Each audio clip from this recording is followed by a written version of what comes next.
G'day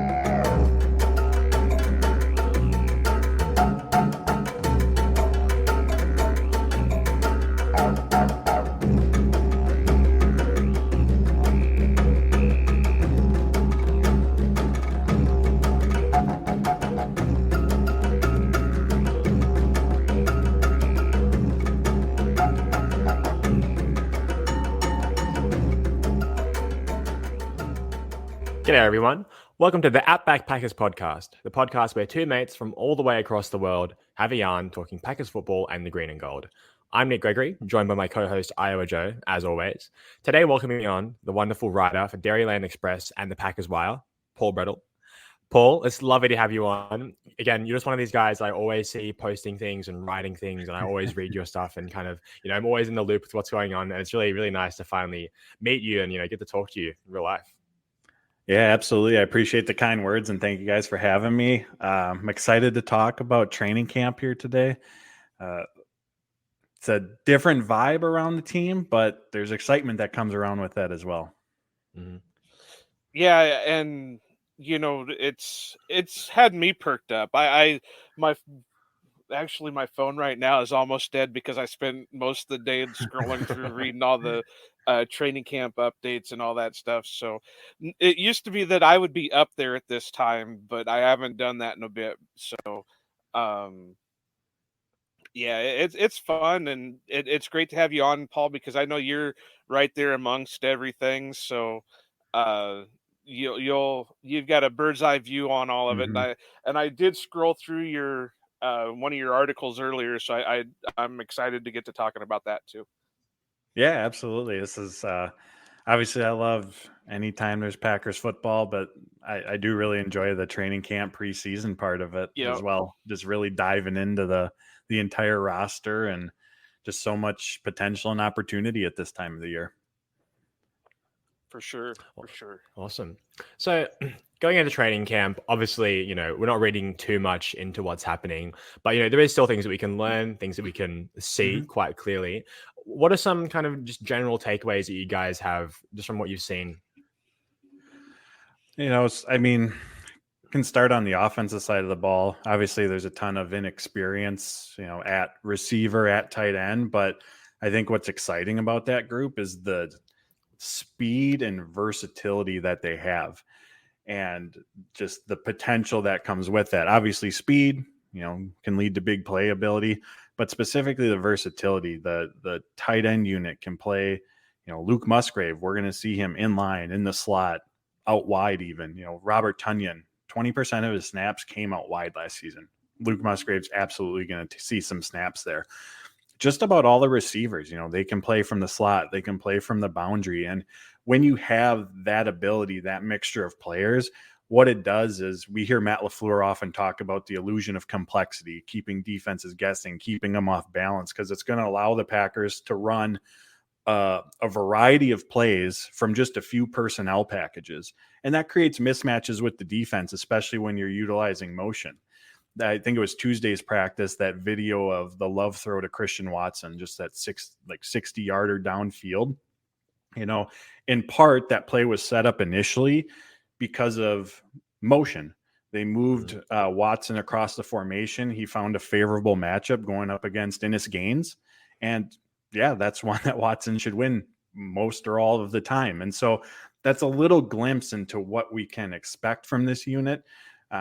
Again, Matt LaFleur has talked about how Christian Watson is one of the more intelligent football players he's been around. He's known for his speed, his big playability, but we're going to see him in the slot. We're going to see him running a variety of routes, making plays at different levels of the field. Jaden Reed, someone who can line up inside and out as well. Romeo Doubs is just a really, really refined route runner, can win that way. So again, you add all those pieces together and, it hopefully helps take some of the playmaking burden off of Jordan Love, because the scheme, the mismatches are doing a little bit of the heavy lifting to hopefully help create some, again, relatively easier reads, easier throws for him and this offense to take advantage of. Yeah, it's interesting that you're talking about the motion, because we heard for years how, Aaron didn't like motion So it's good to see that they're finally getting to incorporate that because they have the guys to do it. Jaden Reed, a guy that you mentioned in your article earlier that's having a good camp that, obviously is my guy, Tyler Goodson. He's been doing well in the motion stuff.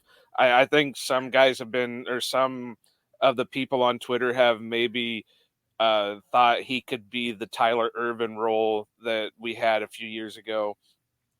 So the one question I have for you from being up there, we all heard that, Luke Musgrave had a little bit of an issue blocking the first practice. Has he seemed to progress with it, or is there kind of something that they should, maybe he needs to work it out, or should we just wait till, the first game to really have any kind of concern with it?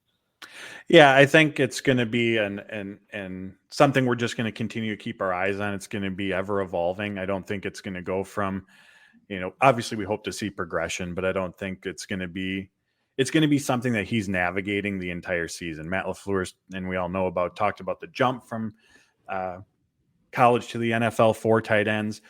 In the locker room after last week's practice, asked Luke Musgrave, about that jump and what is, one of the more challenging parts of it. And he said it's blocking. And so that's just going to be something that he's going to have to navigate as the season goes on, where we're really obviously going to notice him is in the passing game. But to pivot a little bit, but stick into the blocking part of it, I think that that's also going to be why Tyler Davis carves out a role within this offense. He's held up very well, specifically as a blocker, and as scrolling our Twitter feeds, that's not going to be something that jumps out, or because he's not running, he's not being asked to run, a ton of routes. You have Luke Musgrave, you have Tucker Kraft. That's what they're going to do. But he's holding up well. There's a couple reps that I have, coming to mind right now where he's matched up against Lucas Van Ness and is able to hold his own in that capacity.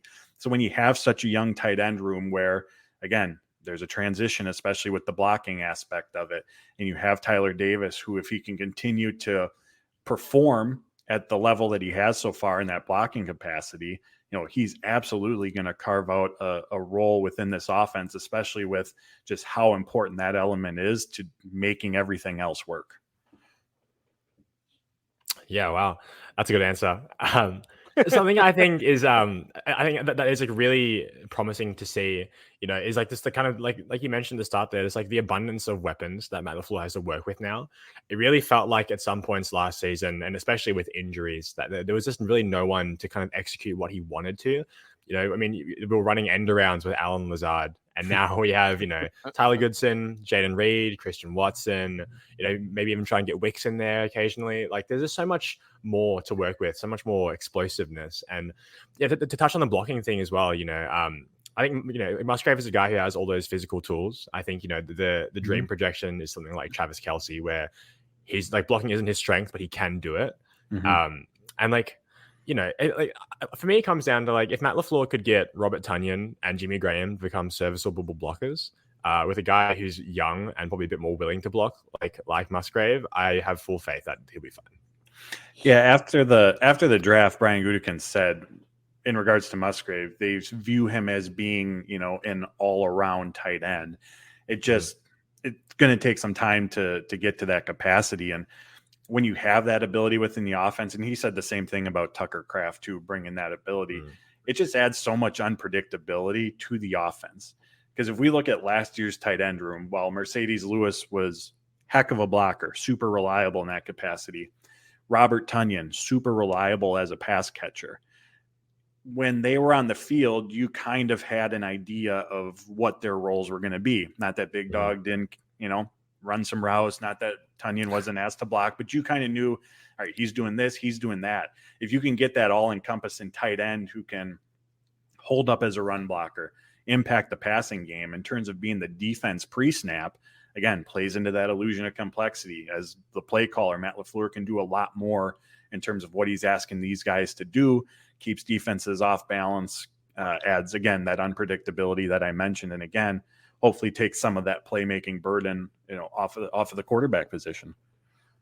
For sure. And that's what I was kind of getting to was, if everybody scouts the Packers and realizes Musgrave's not going to block, so the only time that they're going to trot him out there is to run routes, then it's at least a little easier to scheme.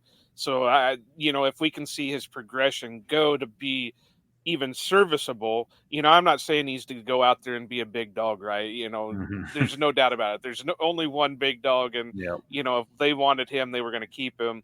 But at least enough that he's not going to get his running back or Jordan Love killed when they're running that type of play. But it's great that we have the two playmakers. I know there's even been hype with DeGuara in his role. Tyler Davis, I know they're trying. His blocking stuff is great, but Nick can attest to my disdain for Tyler Davis for the longest time, just because it seemed like all he was doing was taking up a roster spot. But I've said for the longest time that this year is an interesting year, and it's got me more excited than it has for a long time. And these young guys are really, really putting it in there. Now, something that I saw on some clips earlier, I guess they had that, I think it's Henry. I know the last name is Pearson because we have the same last name. So, but he's been he was a tight end, but they're playing him strictly as a fullback now. Is he going to be competition for DeGuara, or is this something that there may be finally a spot for a fullback that we haven't had since Danny Vitale in 2019? If I had to guess, Pearson's ceiling this year is the practice squad, and potentially as a DeGuara backup, maybe if he were to get injured. When they're doing individual drills, the specific position groups, DeGuara and Henry are even separated from the tight ends, working through a lot of, blocking out of the backfield work with their position coach. And then they go back and continue to work with the tight ends with inline blocking and pass catching and all of that stuff. So that's the capacity that I see him being in. DeGuara, expect him to have more opportunities this season, in part just because of the makeup of the tight end room. But he's entering his, I believe it's fourth season now. He, knows the Matt LaFleur offense, and that's just a tough ask to have a rookie come in, in a role where there's a ton of responsibilities. I mean, we talk about the tight end, the H-back has a ton too. So that's the kind of where I see Pearson falling. Practice squad is the ceiling, and, at least could be some insurance for if DeGuara were to get injured. But even at that point, I'm not sure if we would have to see more to even determine if they would feel comfortable bringing him up in that capacity. I just thought it was kind of funny that they had the video of him being the lone player at doing position drills, and it was really weird. But I got a chuckle out of it. So, and like I said, I got a soft spot because we do share. I don't know if it's a relation or not, but we do share the same last name. So something I want to ask about here now, guys, moving away from the offense. What do you think about this defense? I mean, they've won every single competitive period at the end of every practice besides today. Like it just seems like they're kind of running with a lot of confidence. Jair is talking a lot about, having a bit more trust in kind of the play call and, not just kind of working together more than trying to work individually. And, they do seem like they have kind of regained some of that confidence after, a disappointing 2022 season. Are there any players that have really stuck out for you? Obviously TJ Slayton is kind of poised to be a starter this year. What comes to mind for you with defense in mind? Yeah, so the success for this defense, the opportunity for them to bounce back, it starts with the interior defensive line and stopping the run. There's a stat from last season I feel just kind of encapsulates the Packers' run defense performance. They were the 8th best on third downs in terms of getting off the field, which when I first saw that stat, I'll be honest, I didn't think it was going to be that high. But the other side of that coin is they faced the fewest third downs per game in the NFL. So how does that correlate to the run? when they're on third downs, good chance that they had the offense in third and long situations. That's where this defense thrives. Brian Gutekunst said they have a ton of pass rush options. Those guys can pin their ears back. They can get after the quarterback. They have playmaking guys in the secondary. Obviously, that's advantageous for them. On the flip side, they faced the fewest third downs per game because teams weren't getting there. They were moving the chains on first down. They were moving the chains on second down. And a lot of that starts with giving up chunk run plays that puts them in second and shorts, opens up the playbook for the entire offense. Defense is now on its heels. Offense is the one dictating everything. So if this team is defense specifically is going to bounce back, that's where it starts. And it's going to take the entire front seven. You know, obviously the interior guys are a key part of that. They're the front line, but it's the edge rushers. They, as a group, have to be better at setting the edge. Linebackers have to be better at filling the gaps. Overall, the tackling has to improve. So to me, I've been watching the interior defensive line a lot for that reason. And also tight end and receiver are getting a ton of attention, but that's a super young room as well. Take Kenny Clark out of the equation. TJ Slayton's played fewer than 600 snaps. Devontae Wyatt's played fewer than 250. No one else on the roster has any NFL snaps. It's super young. But what I will say in terms of them standing out, they look so much faster than I think what we're used to seeing from a Packers defensive line. Devontae Wyatt's getting more snaps. Kobe Wooden tested incredibly well athletically.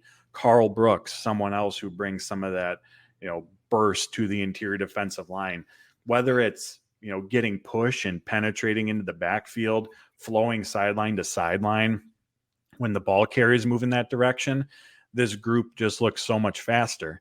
And if you don't mind, I'm going to go off on a little side tangent here. Go ahead. The Play Callers podcast, the Play Callers podcast that was presented by The Athletic, where it was focused on, Kyle Shanahan, Sean McVay, Matt LaFleur, that coaching tree. They also interviewed Brandon Staley, the Los Angeles Chargers head coach. And because the Vic Fangio defensive scheme is kind of taken over the NFL a little bit, similar to kind of what Shanahan and McVay's is. And of course, Joe Barry was brought to Green Bay by Matt LaFleur to run a version of that defense. So they're interviewing Brandon Staley. He's talking about the type of interior defensive lineman he needs.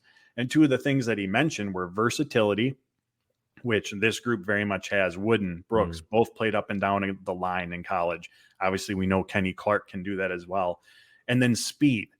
They're looking for more gap penetrators rather than the Tyler Lancasters, the Dean Lowrys that we've seen in Green Bay that are more, doing the dirty work, space occupiers, just clogging up the middle. And so as we look at the moves that Brian Gutekunst has made over the last 2 years, Wooden, Brooks, bringing in Devontae Wyatt as well, it feels like there's been a real focus shift in terms of bringing in that specific type of interior defender. Now, to say all that, I have no clue what this unit's going to do this year, how they're going to perform. I'm in very much, hey, you got to show me right now for not just the defensive front, but this defense as a whole. But that's the biggest observation I've had from that unit is the speed and the versatility is absolutely showing up in training camp. And hopefully it translates into the regular season. Because like I said, at the start of this entire thing, it starts with stopping the run. The one name that I was surprised that Coach LaFleur brought up was Jonathan Ford. He said that he looks like he's, what was the exact quote? Something like, upped his game. He's upped his game. That's it. Yeah. And, I know a lot of people are down on him and he really didn't play any last year, but I was kind of interested in him coming out because he looked like he had potential. Sorry, I'm messing with my dust cover. It keeps moving on me. And I really haven't heard it. It was kind of weird hearing LaFleur say that because I really hadn't heard anything from anybody, any of the beat writers or that talking about him during any of the practices. So, he must be doing something right if even the head coach is coming out and saying, hey, he's upped his game. He looks like he's doing something.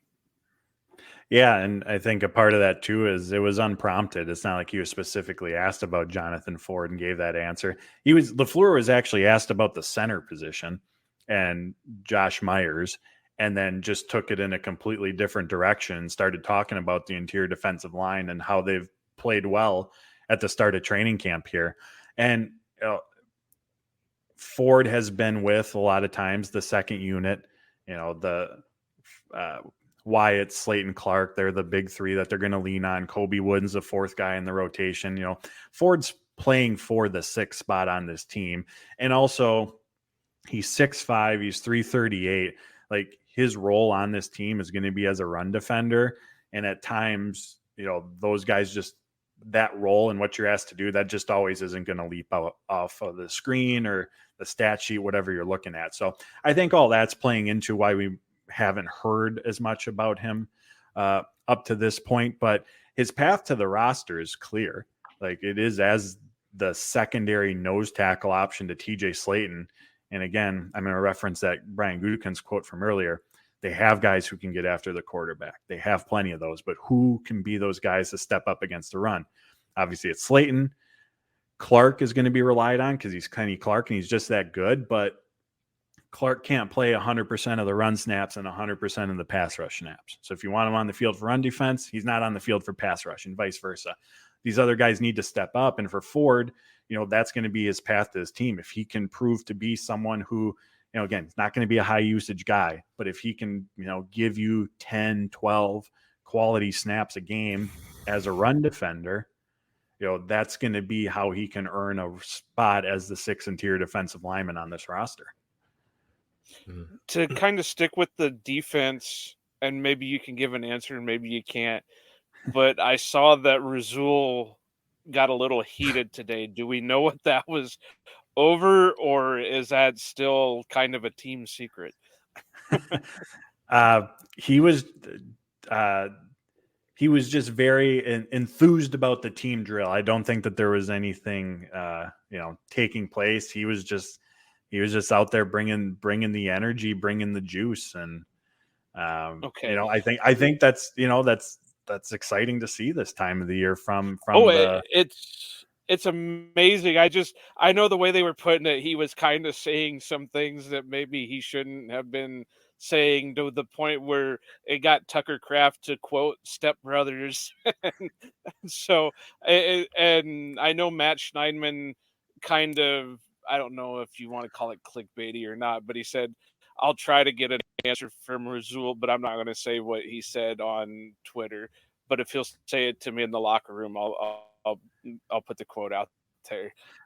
Yeah, what I'll say, Razul, Jair, Keyshawn Nixon, like that cornerback room, they've all been playing extremely well at the start of camp here as well. And even the secondary options, Corey Ballantyne, Carrington Valentine as the boundary cornerbacks with the second defense. Like, this cornerback room has looked really, really good. I know it's not, breaking news to sit here and say that Jair Alexander's playing at a high level, but he's really playing at a high level right now. Like, the ball's either not going his direction or, a lot of times he is absolutely all over it. So, in addition to just monitoring the interior defensive line play, the cornerback room to me has leaped off the practice field as well, just because of the overall high level of play that we're seeing from that group.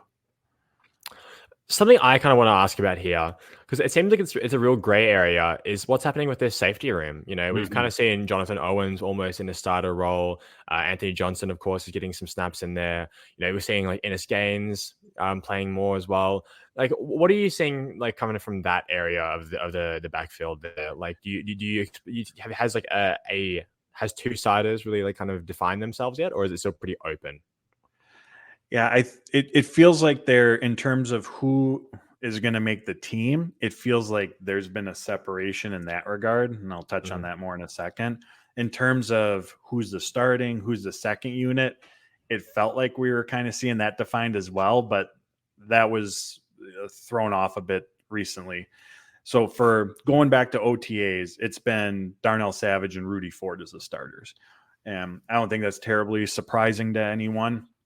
But now that we're getting, a little deeper into training camp, new guys like Tavarius Moore, Jonathan Owens getting more comfortable with the defensive scheme. We saw Jonathan Owens on Thursday lining up next to Rudy Ford with the starters. And he and Tavarius Moore have primarily been with the second defense.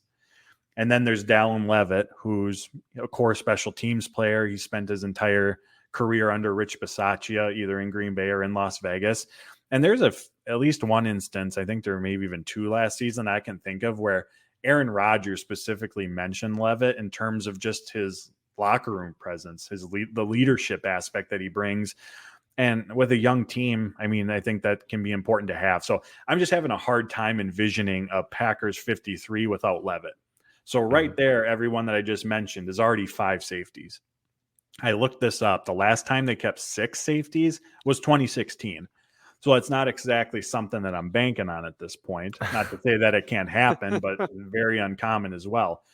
And so that means, at least based off who we've seen with the first, second team defenses, Levitt's role in special teams, Ennis Gaines and Anthony Johnson, that leaves them off the roster at this time. And I know there's a lot of excitement around Anthony Johnson. I think he's been compared a little bit in terms of play style to filling an Adrian Amos-like role, I believe I saw someone say. And you see that. There was one rep where, he's at deep safety, identifies as the run is taking place, fires up to the line of scrimmage, fills the gap, stops the run. Like, it was a terrific play, but he's been with the third defense for going back to off-season programs. And I don't think we should be terribly surprised by that, because he's not only making the jump from college to the NFL. This is only his second year at safety. He spent 4 years as a cornerback at Iowa State. So he's still learning a relatively new position for him.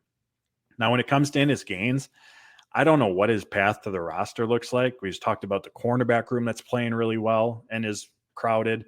Safety room's crowded, but he's gotten some snaps with the second team defense playing in the slot. And when he played the final 3 games of last season, that's where he spent his time. I think he had 31, 32 slot snaps.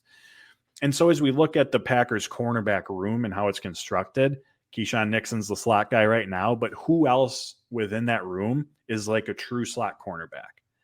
Razul, Stokes, Valentine, their boundary. Jair, you just want him wherever the best guy is. So that's a potential role he could carve out as the backup slot. He was also a contributor on special teams last season. He started off the year on the practice squad, so he ranked 19th on the Packers in special team snaps, but he ranked 6th on the team in solo tackles, showing some of that playmaking ability. So you couple those two things together, and you can see someone who can be a contributor, who can, carve out a role on this defense. But again, going back to the overall cornerback room, the overall safety room, from a numbers standpoint, that's where we just need to see more take place. We need to get to the preseason games. We need to see, who's where in terms of first unit, second unit, how are guys performing. But right now, in a roundabout way, that's how I feel the safety position stands right now. Those 5 that I mentioned, Savage, Ford, Owens, Moore, Levitt, really feel like that could be the week 1 position group for at safety. And then right now, Matt LaFleur said too, they're going to continue to rotate guys. He said that, he told us that on Saturday. So the fact that Owens was in there with Ford, it's too early to sit here and say, oh, he's taken over Savage's spot. I think they're just seeing, because there's so much unknown. They're just giving everyone an opportunity, and they're seeing what they can do. Yeah. That's what it seemed like to me, but obviously I'm not up there to, see the groups, but it just seemed like they were trying to pair everybody together to see how well they work together with each other. And, as much as I hate to say it, but I am kind of rooting for Anthony Johnson Jr. Just, I have kind of a little story from when I was up there in June with him, where I had my stuff to get autographs, and he come out, and I said, I asked him if he'd sign my picture, and he said, yeah. Well, I always wear an Iowa Hawkeye hat when I'm up there. And he walked away, and then like 2 seconds later, you could see it like click in his head, and he comes back. I didn't even recognize that. I wouldn't even have signed for you if I saw that hat on your head. So, but like you said, Paul, he's only been a safety for a short amount of time, but he's got such an athletic, ability to him. Mhm. I think they're just gonna slow roll him until they have to use him and I don't know how he doesn't make the roster because I don't think they're gonna be able unless something major happens, I don't know if he'd be able to uh, skim through to the practice squad. But it's still too early. Mhm. Anything could happen. But it's kind of weird to say that with the doom and gloom we've had out of the safety position or the way people talk about the safety position that we're already I'm already talking about how maybe we're not even going to get one or two of them back onto the practice squad. But Yeah, no, go I was ahead. just I was just gonna say, like, we know that the Packers prefer, if they can, especially those or for those back end roster spots, to keep the guys that they drafted. And I think Jonathan Ford last year is just a prime example of that. 7th round pick, the outside looking in. And I think a lot agree. It felt like Jack Heflin, even Chris Slayton, may have outplayed Ford during the preseason, but they gave Ford the roster spot, even though I think he was inactive all 17 games on game day. But the Packers had 13 draft picks this year. Like, yeah, they've had roster turnover. It's a young team, but fitting 13 draft picks onto the roster, it's not easy. Not to say they can't do it or won't do it, but Right. I think in looking at how they've operated in the past in terms of squeezing, and this isn't just an Anthony, in reference to Anthony Johnson, but the late round picks as a whole, in looking back at how they've squeezed those guys on the roster, it's just a lot more difficult this year just because of the sheer number of draft picks that they had. Right. But speaking of draft picks, we probably should get into this one a little bit. Mm. Anders, I guess it's Anders Carlson. Um, so far he's not looking amazing. He's not been horrible, but I guess it came out, was it yesterday or today, that they hadn't been keeping track of it, but it seemed like he was doing well when Pat O'Donnell's holding compared to when that I can't think of his first name, but Whelan was holding. Mm-hmm. So is that, I know it just came out. So is that something you've noticed when you've been there, or do we need to and obviously they're going to just go with the flow and let the guy kick, and unless he double doinks every game of the year, I don't think that they're going to move on from him because this is a Bisaccia guy. So I mean, what is your thoughts on Anders? Yeah, you're right. He's a Bisaccia guy. Like, I think it was Rich himself said that he met with him one-on-one, like flew down to Auburn prior to the draft. Obviously worked with his brother Daniel, and Brian Gutekunst said the familiarity that Rich has with Anders played a big role in them drafting him. The Packers knew that there were going to be days like this, like last Saturday where he goes 1 for 6. You got a rookie kicker coming in. He's the only one in camp. You knew that this was going to happen, and they were obviously aware of that. And based on Goody's comments, they're going to give him time. They're going to give him time, over the coming weeks to see if he can be the guy come training or come regular season that they can rely on. Because Goody said, not just referring to Carlson, but all the young guys, they need reps right now. And that's a big reason why there's not a second kicker in camp to challenge them, because the opportunities to kick field goals in that team setting in the practice field, it's so limited. He's only getting up in that environment. Obviously, he's getting more up, throughout the day, but in that specific window, he's only getting up 6 kicks. So now if you got another kicker in there, maybe it's only 3 kicks or maybe it's 6, but then he's not the next day. So they're going to give him that opportunity to go and prove that he can be the guy. And I'm going to pivot to punter real quick, because Daniel Whelan, he's got a heck of a leg. He really does. But there's so much more that's going to come with this role. Like, a big reason that they signed Pat O'Donnell a year ago was because of his ability as a holder. Corey Bajorquez, the punter from 2021, he had a big leg too, but was inconsistent in the holding part of it.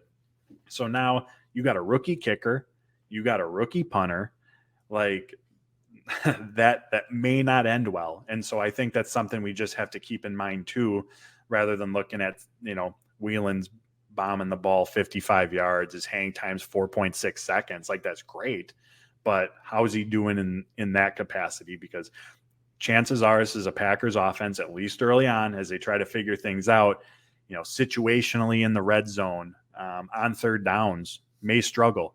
It's going to put points at a premium. It might mean more field goal attempts when they cross midfield versus being able to punch it into the end zone. Not to say that field goals, extra points don't matter. They always matter. But if you're not putting up a ton of points, they matter even more. And so being able to capitalize on that is going to be incredibly important. Another thing about Anders, I don't know if you would know or not, does he still have the brace on his plant leg, or was that just the last year of college that he had it? He doesn't right now, and I guess I'm not certain, but part of me thinks he didn't even play that full season at Auburn with the brace on either. Okay. But no, he doesn't have it right now. Well, I was just wondering because that could be something that's factoring into it too, where he finally got used to wearing the brace and now he's trying to go back the other way of not wearing the brace. But if he hasn't had it for a while, then that's probably not it. And it's not like, and I mean, part of again, from the outside looking in, part of the head scratching part about the pick was he wasn't this guy that had this pristine, make percentage coming out of Auburn. I think he had 71 of his career attempts. So the fact that he's, missing some kicks right now, it at least mirrors what he did in school. But again, there's the familiarity. Bisaccia has talked about in his words, he said the mental makeup that Carlson has. He's got a big leg. Like that's not the issue. It's just about harnessing that. And Bisaccia also talked about his just big game experience in college, the bowl games Auburn was in, competing in the SEC every week. Like those are some of the intangibles that, stood out to them and gave them the confidence to make that pick. It's really interesting that point you made about the holding because, as you said with Bojorquez, he kind of struggled with that, right? Mm-hmm. And J.K. Scott was almost the exact opposite, where he struggled with the punting, but he was a fantastic holder, and we saw him save so many errant passes from long snappers. It's really interesting, and I guess like you guys have said, like we kind of knew this was going to be a thing, and a lot of kickers, sometimes it just takes a while for them to click, whether it's getting comfortable or they change something about their actual motion. I think like Youngwei Koo is a perfect example. He was like pretty terrible his first year. And with the Falcons now, he's actually quite solid. So, hopefully we'll see that kind of from Carlson. But yeah, definitely up and down so far. Mm-hmm. Something I've been very interested in that's come out more today is this kind of the O-line battle, right? I mean, I think they have decided pretty much, as far as we can tell, that Zach Tom is going to be a starter somewhere on this line, whether it's at center or tackle. Mm-hmm. Remains to be seen, but that battle is just so fascinating to me. And honestly, I didn't think that they had the guts to really address it like this in training camp. The fact that the Matt LaFleur had that quote today about Josh Myers that he's good, but they need consistency. I think that's really, really telling, and I think a lot of us kind of knew that, right? But it's always kind of surprising to hear a coach say that so bluntly. Mm-hmm. This battle, where are you at? What have you seen? What do you personally think? And what do you expect from the guys even behind in depth, like Sean Ryan, who's made a really fantastic recovery? Mm-hmm. Yeah. So Matt LaFleur said today, like you said, it's about consistency, and I think we see that. When Myers puts it together, he performs well, but it's just the ups and downs. And I think where Zach Tom ends up playing, because offensive line play, it's the sum of the parts over the individual. A really, really good left side, but a struggling right side, the collective unit isn't going to perform very well. So in determining where he's going to be, where's the biggest talent gap? Is it between him and Myers at center or him and Nyman at right tackle? And at least based on what I've seen up to this point, Tuesday was Tom's first time taking snaps at center with the starters. And so I think, at least for me, there needs to be a larger sample size, but he's like you said, Nick, he's absolutely one of the five, like without question. And one other thing, I did an article writing about kind of some standout performers here in training camp, and I threw Tom on the list because I think as Packer fans, we've seen Elton Jenkins move around. We're now seeing Zach Tom move around, but like that's not normal. It's not normal, especially to go from the interior to tackle, and then the next drill you're back to playing center and do it all at a high level. So I wanted to make sure I wrote in Zach Tom in that article because it's really impressive what he's doing, and he's absolutely holding his own. And he told us in the locker room on Tuesday after that practice that he's put on 15 to 20 pounds over the offseason with the intention of, I'm doing this to be better in the run game. So again, still to be determined where he's going to fall. If I were making up the offensive line right now, based on what I've seen, I think I would put him at center and Nyman at right tackle. But again, a lot to be determined. As far as the secondary or the second team offensive line, it's been pretty well set. Your left tackle's been Rasheed Walker. Right tackle's been Caleb Jones. Up until Jake Hansen got injured, he had been at center. And then now it's kind of been either Myers or Tom, depending on who's not with the ones. And then the guards have been Royce Newman and Sean Ryan. And like you referenced, Nick, Sean Ryan in the individual drills, the one-on-one against the interior defenders, has done really, really well. So that group right now seems set. So that gives them 10 offensive linemen right there. The 6 who are battling for the 5 spots, and then you got Jones, Walker, Ryan, Newman as the next 4. Like, that could be the Packers, roster of offensive linemen come week 1. Yeah, I mean, what a privilege to have so much versatility in this group. I mean, between Zach Tom, Elton Jenkins, Yosh Nyman, Sean Ryan, Royce Newman, these guys can play all over the line, even if just at guard. Having guys who can legitimately flip and stay, solid, consistent. That's such a privilege. And Zach Tom, who's fighting for 2 different starting spots, is just absolutely crazy as a 5th round, second year player on an O-line that has so many good players already. This is another classic example of how the Packers get these guys in. Yeah, it's very good, and something to watch just on the back end is those developmental tackles, Jones and Walker, because this is a position of depth for Green Bay right now. They got a lot of options at offensive tackle, but 2024 there could be some definite question marks. This might be Bakhtiari's last year. Yosh Nyman's an unrestricted free agent in 2024. The good news, I guess, is that the offensive tackle class next year is supposedly supposed to be really, really good, but we could see Walker or we could see Jones with the opportunity to start next year. I don't think either of them are going to be handed that by any means, but they could be competing for starting time next summer. And both of them are on a similar timeline to Yosh Nyman. Nyman was an undrafted rookie in 2019. His first significant snaps came in 2021. It was that San Francisco game where Green Bay headed out west early on in the regular season there. These two, 2024, Walker and Jones, it's going to be their 3rd season in the NFL. Walker, a 7th round pick, Jones, a UDFA. So they seem to be on a similar path. And it definitely feels like, again, based on how the starting and second team units are constructed, that they could have another year on the roster as pretty much developmental players. Like they're not going to be, barring a slew of injuries, they're not going to be needed, this season. Now, this is a way too early question because we've still got a bunch of training camp left before it. But is there a real possibility that one of either Myers or Nyman is on the trade block by the end of the training camp? I don't think so. Offensive line depth is so important.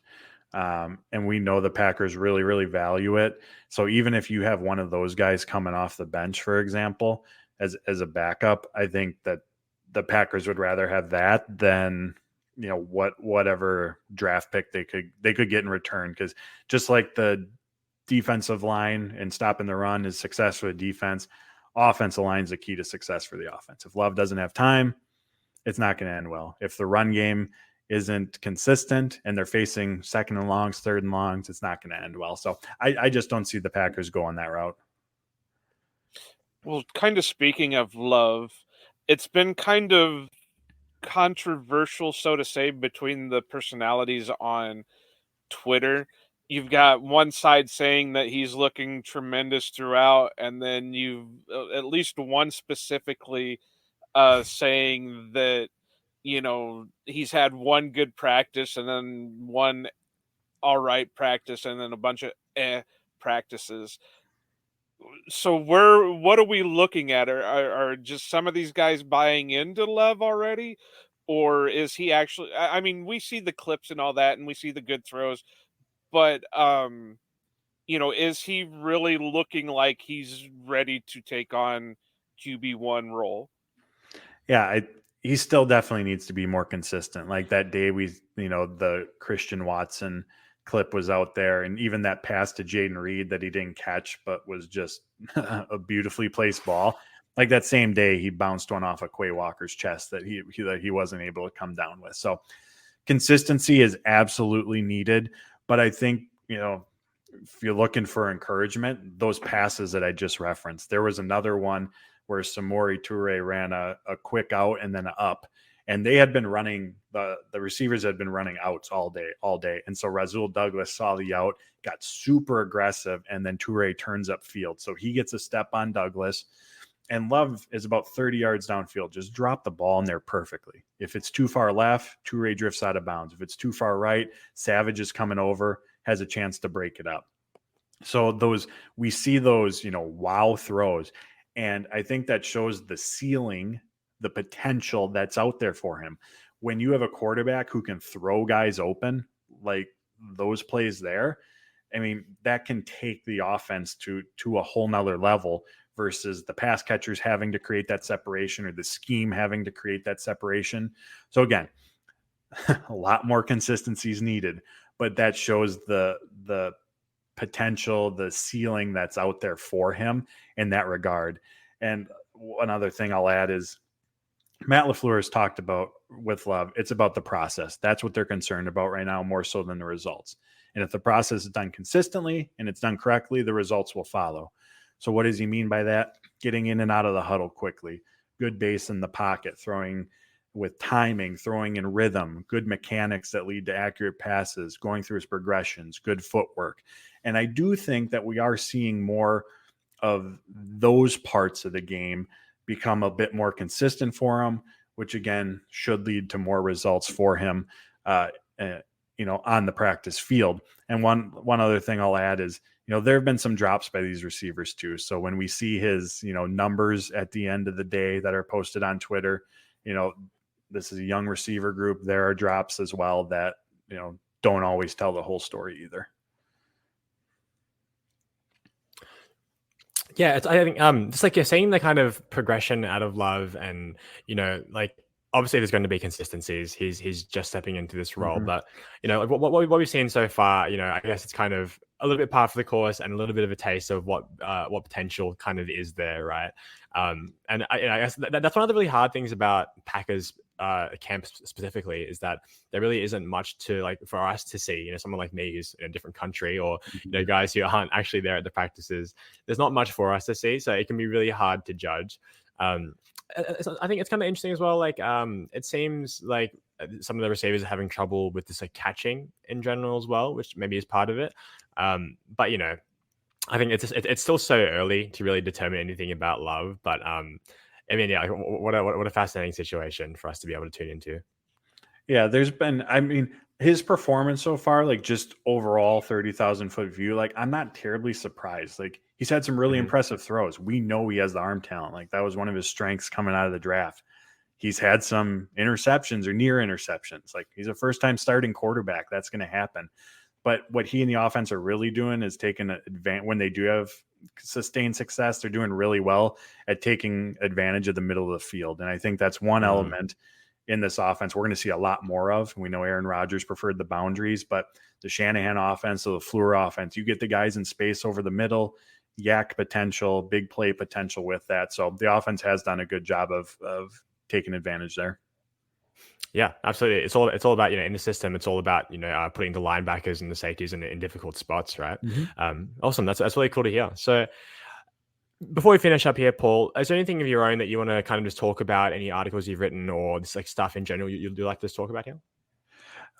We got through all my big stuff. Great questions. I appreciate the opportunity to join you. Follow me on Twitter at Paul_Bretl. You can find my work at Packers Wire, Dairyland Express. Got a YouTube channel as well where a lot of the topics we discussed today, observations from training camp, talk about articles that I've written. Just my name, Paul Bretl. Awesome. Well, thanks so much for coming on, Paul. It was fantastic to talk with you and get so much detail in these responses. As always, guys, you can find us on Twitter, myself at NicholasGRGR, Joe at Iowa_Joe86, the podcast at @back_Packers. Make sure you like, share, subscribe, all that good stuff. And until next time, we'll see you later.